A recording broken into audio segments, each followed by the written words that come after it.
विद्यार्थी मित्रों good morning. दरेक विद्यार्थी स्वागत है। धोरण 11 विषय आंकड़ाशास्त्र प्रकरण 5 આજથી નવું શરૂ કરીશું। અગાઉના વિડીયોમાં ચેપ્ટર નંબર 4 ના બધા પ્રકારના દાખલા આપણે ગણાવ્યા હતા। આ ચેપ્ટર નંબર 5 છે વિષમતાંક, અસમતાવૃત્તિ વિતરણ, વિષમતા અને વિષમતાંક શોધવાનો છે। ચેપ્ટર 5 છે। 5માં આપણે કાર્લ પિયર્સનની રીતે વિષમતા અને વિષમતાંક શોધો એવા દાખલા આવશે, અને બીજી રીત છે બાઉલીની રીતે વિષમતા અને વિષમતાંક શોધો એ પ્રકારના દાખલા છે।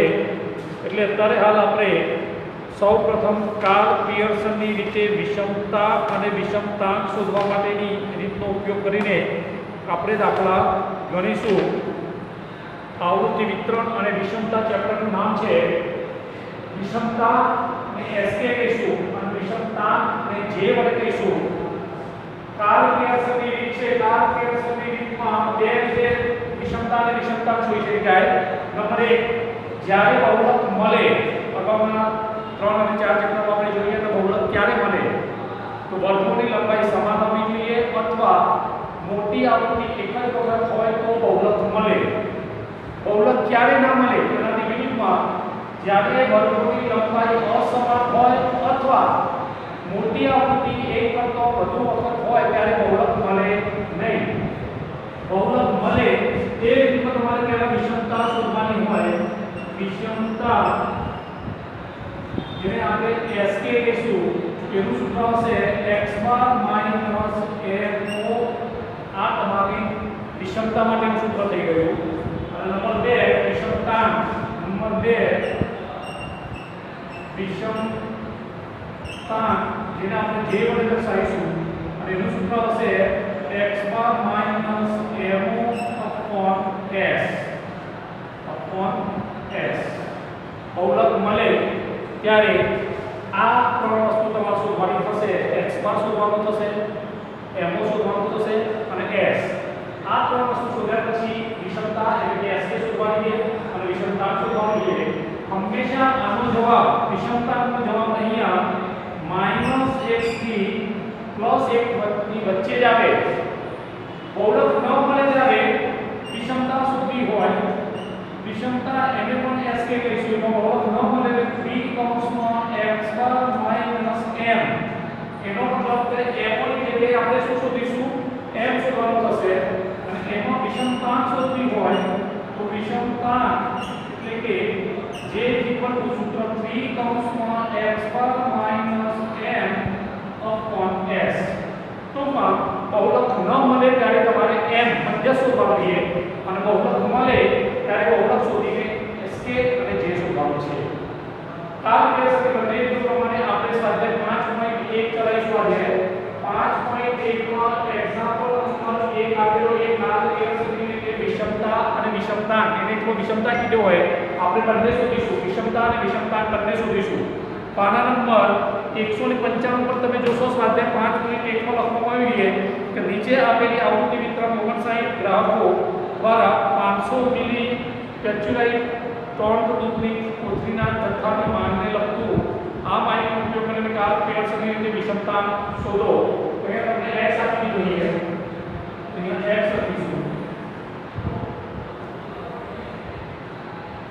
x છે તમારા અનુક્રમે 1 2 3 4 5 6 7 8 1 2 3 4 5 6 7 અને 8। એની બાજુમાં f એટલે કે આવૃત્તિ આપી દીધી છે। આવૃત્તિની સંખ્યા તમને આપી દેવામાં આવી છે અનુક્રમે 2 7 10 15 12 7 અને છેલ્લે 4 અને 2। તો આપ તમે જોઈ શકો છો કે ભાઈ અહીંયા કાર્લ પિયર્સનની રીતે વિષમતાંક મળી શકે છે, એટલે બહુલક મળી શકે। કેમ? x ની વચ્ચેની રકમોની સંખ્યાની વચ્ચેની ગેપ વધારે એ છે અને મોટી આવૃત્તિ એક જ વખત છે, એટલે આમાં બહુલક મળી શકશે। બહુલક મળી શકે તો એના માટે તમારે પહેલા x બાર શોધવા માટે બંને સુધી આપણે અહીંયા b શોધીશું। b x - a। એનો મતલબ કે તમે x માંથી કોઈ પણ રકમ સામે 0 -1 -2 -3 -4 1 2 3 આવું ક્યારે મૂકી શકાય? જ્યારે એના x વચ્ચે અથવા વર્ગો વચ્ચેનું અંતર સમાન હોય ત્યારે આવું છે. અસમાન હોય તો આ રીતે આવશે નહીં. દરેક વખત માઈનસ કરતા રાખવું પડશે. હવે આગળ જઈશું તો આના પરથી પછી f ની મળશે. f ની એટલે શું? તો f અને b નો ગુણાકાર. f ગુણ્યા b 4 5 7 21 10 * 20 15 * 15 0 7 * 7 4 * 8 અને 3 * 6 આનું પ્લસ માઈનસ કરીશું તો 8 7 15 6 21 પદ છે. માઈનસ નું જોઈશું તો 8 ને 9 9 5 14 14 વધ્યા 1 2 3 4 5 6 64 છે. 64 માંથી 21 બાદ કરીશું તો 64 - 21 બરાબર 43 પ્લસ હશે. કેટલા હશે? 43 પ્લસ હશે. આનો સરળ જોઈશું એડ માટે તો 2 7 9 9 5 14 15 16 16 7 23 24 25 26 27 29 29 નો નવરો વધ્યા 2 3 4 2 7 9 9 7 5 59 2 7 9 5 14 15 16 17 23 23 25 27 29 2 3 4 5 59 n બરાબર 59. હજી ખાલી s શોધવા માટે તમારે f ના સ્ક્વેરની પણ જરૂર પડશે. તો એ મને દઈશું કે f નો સ્ક્વેર. એનો મતલબ કે f નો સ્ક્વેર એટલે f ગુણ્યા d થશે. તો અહીંયા 7 8 32 પ્લસ થઈ જશે બંને માઈનસ છે એટલે 21 કરી 65 20 * 40 15 * 15 0 7 * 7 8 * 16 અને 16 * 18 આ ટોટલ માં દઈશું જોઈશું 32 + 63 + 40 + 15 + 7 + 16 + 18 ટોટલ થયું તમારું 191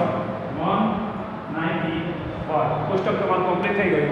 પહેલા x બાર શોધીશું. x બાર શોધવાનું સૂત્ર આપણે આગળ લખાયું x bar = a + sigma f3/n. આનો c આવશે નહીં, વર્ગ હોય તો c આવે. આની અંદર કિંમત મૂકીશું તો x બાર = a બરાબર મને કીધું ધારે તો 5 5 + f ની કેટલો આવ્યો તમારો 43 એટલે 43 n બરાબર કેટલો હતો 59. x બાર = 5 +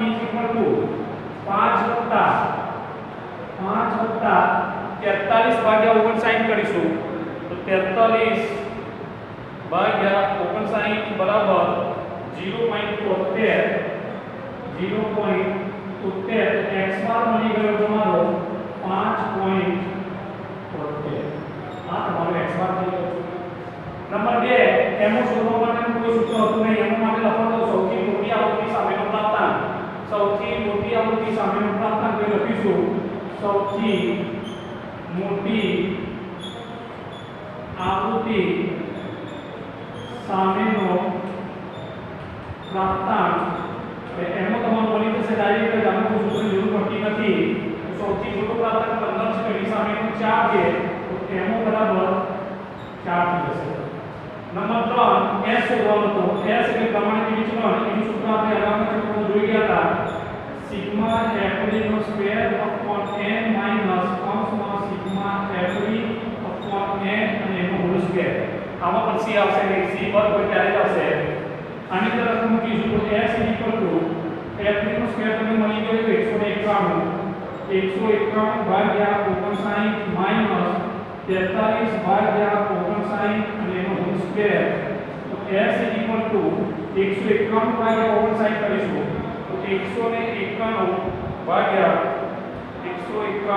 ભાગ્યા 59 બરાબર 3.24 માઈનસ 43 ભાગ્યા 59 અને એનો વર્ગ કરીશું ગુણ્યા b ઇક્વલ ટુ દેશો 0.53 એવું થાય. કેટલું થશે 0.53.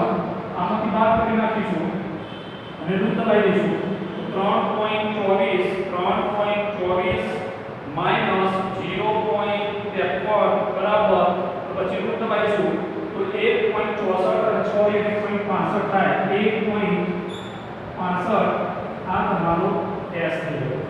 હવે વિષમતા અને વિષમતા બંને શોધવાનું છે. નંબર 1 વિષમતા શું શોધવાની પહેલી r રિએક્શનની વિષમતા જેને s એ કહેવાતા હતા. s નું સૂત્ર હતું x બાર માઈનસ mo. તો x બાર તમને મળી ગયો.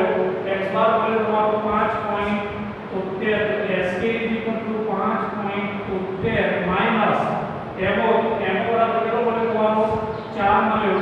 તો 4 મળ્યો સોરી અહીંયા જો 43 માઈનસ છે તો કે 43 માઈનસ છે તો અહીંયા માઈનસ થશે. અહીંયા માઈનસ આવશે અને માઈનસ આવશે તો આવું થશે 5 માંથી 0.73 બાદ કરીશું એટલે 4.27 x બાર આવશે. x બાર બરાબર 4.27. અહીંયા x બાર ની કિંમત આપણે 4.27 માઈનસ mo બરાબર 4 છે તમારો. તો sk તમારો થશે 0.27 એટલે sk બરાબર 0.27. હવે વિષમતા જેને આપણે જે વડે કહેતા હતા એનું સૂત્ર x બાર માઈનસ mo upon s. આની અંદર કિંમતો મૂકીશું તો જે કિંમત x બાર માઈનસ mo ની કિંમત પણ મળી ગઈ છે તમને 0.27 ભાગ્યા s. s તમારો કેટલો આવ્યો 1.65. તો z is equal to 0.27 ભાગ્યા 1.65 કરશો એટલે 0.16 આ તમારો શું હશે વિષમતા. ટૂંકમાં કાલ કે સમીકરણો બે છે બહુલક મળે બહુલક ન મળે ત્યારે આપણે બહુલક મળે બધા કરતા કે એકનો x અને m આપ્યો એટલે ત્યારે x માં શોધવાનું છે m શોધવાનું છે x શોધવાનું છે એ પ્રમાણે તમારી રકમ કિંમતમાં મૂકવાની છે. આ એક x આપ્યો m પ્રકારનો દાખલો મેં ગણવડાયો. તમે ઘરેથી આવા દાખલા તમારા સ્વાધ્યાયમાં આપ્યા હોય એ તમારે ઘરેથી ગણવાના છે. એના પછીનો દાખલા નંબર 2 છે પણ એ કાલ કે સદી બહુલક મળતો નથી એવો છે એટલે આવા બીજા દાખલા તમારા પાછળના સ્વાધ્યાયમાં હોય ઘરેથી ગણવાના છે. આવતી વખતે બહુલક મળે અને વર્ગ વાળા દાખલા લઈશું. અત્યારે ખાલી x અને f આપ્યો એવા દાખલા મેં ચલાવાય છે. આવતી વખતે આ જ રીતમાં આ જ રીતની અંદર વર્ગ અને આકૃતિ આપેલા હોય બહુલક મળતા હોય એવા દાખલા ચલાવીશું. આ રીતના બીજા દાખલા સ્વાધ્યાયમાંથી જોઈ તમારે ઘરેથી પ્રેક્ટિસ કરવાની છે. આવતા વિડીયોમાં મળીશું. Thank you. આભાર.